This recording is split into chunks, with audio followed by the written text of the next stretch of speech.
Bom, então dentro desse cenário aí daqueles 5%, um dos elementos aí que sempre são contabilizados, né, é a manutenção, tá? Então as máquinas, equipamentos, instalações não são eternos, eles precisam de um ajuste, do acompanhamento, de um monitoramento, né, e isso se chama manutenção, tá? Então eles sofrem desgaste, avarias, precisam receber constantes reparos e consertos, né?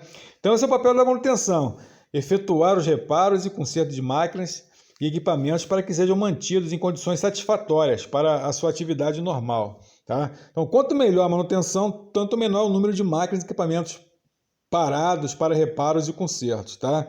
Então, a manutenção é importante para que a produção mantenha sua continuidade e eficiência. As empresas, elas precisam aumentar também a vida útil dos equipamentos das máquinas. São produtos caros, né? Então, se não houver uma manutenção capaz de possibilitar esse bom uso, tá? E isso acaba gerando um custo muito grande, né, de depreciação das máquinas e equipamentos.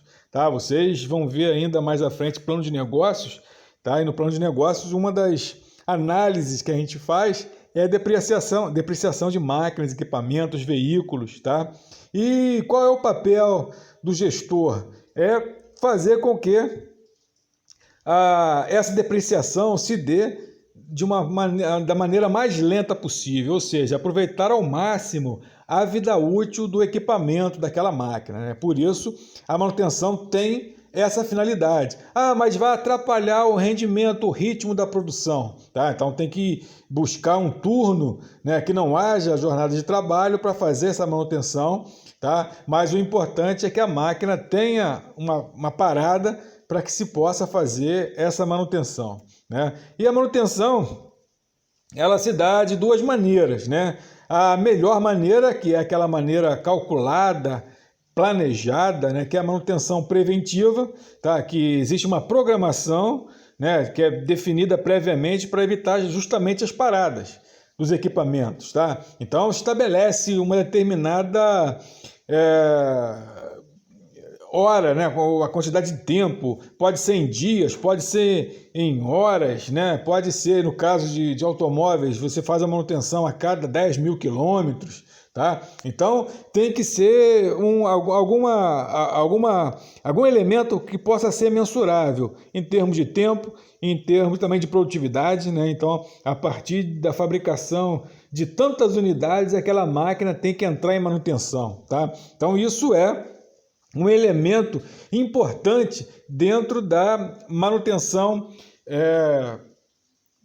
preventiva, né? Então, na manutenção preventiva tem isso. Dentro desse aspecto também da manutenção preventiva, tem a chamada manutenção preditiva. Tá? Então, o que vai dizer a manutenção preditiva?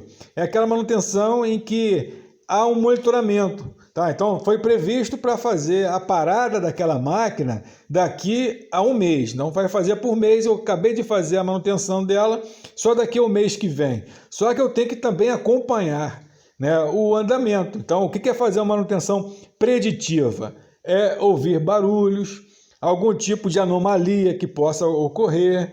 Às vezes tem algumas máquinas que precisam até que façam um raio-x para ver como que está no interior, para então avaliar se é necessário parar para consertar, para repor aquele componente. Tá? Então, a manutenção preditiva faz parte também da engenharia de manutenção, tá? Mas só que tem uma finalidade de fazer um monitoramento, né? Não tem uma previsão, tá? É o acompanhamento, é o olhar, é ouvir, é buscar chegar de uma maneira mais precisa no diagnóstico sobre como que está aquela máquina, tá? Então, fazer, né, essa manutenção preditiva é fazer um acompanhamento, portanto, tem que haver um técnico de manutenção sempre para acompanhar como que está o andamento da máquina, como que está a sua resposta, o ritmo, né? Então, se houve algum tipo de ruído diferente, algum tipo de fumaça, né? Alguma diminuição repentina no ritmo, isso tem que ser, né, checado, fazer então essa manutenção preditiva, tá? Então, dentro dessa manutenção aí preventiva e preditiva, é uma manutenção aí que visa o quê? Evitar paradas, evitar atrasos, né? Ou interrupção no ritmo da produção. Tá? E outro tipo de manutenção que deve ser evitado, né, é a manutenção corretiva. Então você faz a preventiva e a preditiva justamente para evitar a manutenção corretiva, né, que é a manutenção improvisada, que funciona para os reparos inesperados de emergência.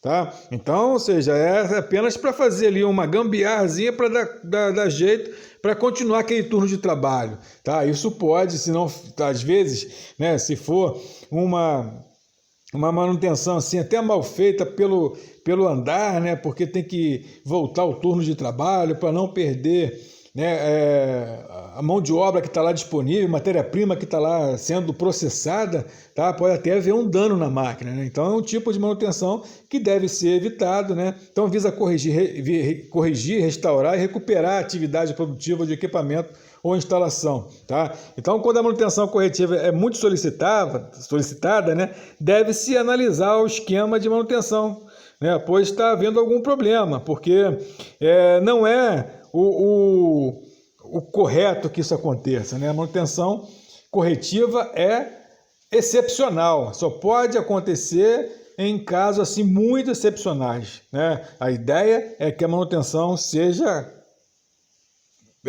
planejada antecipadamente, né? E tendo também um acompanhamento, monitoramento. Então, a planejada e antecipada é a preventiva e aquela que tem um acompanhamento, monitoramento, né? Um cuidado no olhar, no escutar, é a manutenção preditiva, tá? E a corretiva é aquela de emergência, é aquela caso ocorra algum dano, alguma pane na hora do processo produtivo. Tá? Então são elementos aí que fazem parte do cálculo também, né, sobre a capacidade aí instalada e a capacidade produtiva de uma empresa, né, e principalmente no que se refere aí, né, à capacidade realizada. Tá? Então, o tema de hoje é, na verdade, um desdobramento da aula passada, né, que nós vimos PCP, né, Planejamento e Controle da Produção, mas como que você vai planejar se você não sabe de fato qual é a capacidade da empresa, né? Por isso, então, é necessário que a gente verifique, né, a capacidade de tempo, a capacidade de produtos e serviços, as unidades monetárias, tá? Do rendimento, né, da capacidade que se tem para poder fazer o cálculo e, a partir dali, planejar, né? Então, imagina, se você tem um cliente que encomendou, né, 3.000 camisas, tá? 5.000 camisas para 2 dias. Você tendo uma capacidade, né, que nós vimos aí de 1.474 peças. Tá? Então, ou seja, sabe-se que é inviável de pegar aquele pedido. Fala, não dá para eu pegar em 2 dias, não dá para chegar em 5.000, vou chegar aí próximo de 3.000 peças, tá? Dá para fazer em 4 dias. Tá? Então, você tem como calcular e, consequentemente, você tem como prever o que pode ser oferecido, de que maneira você vai poder atender o cliente. Tá? Então, isso aqui é um elemento essencial para o PCP, né? Para o planejamento e controle da produção. Tá? Então, gente, no próximo tema nós vamos abordar, né? Vamos entrar agora no tema 7. Né? Desculpa. Vamos entrar agora no tema 9.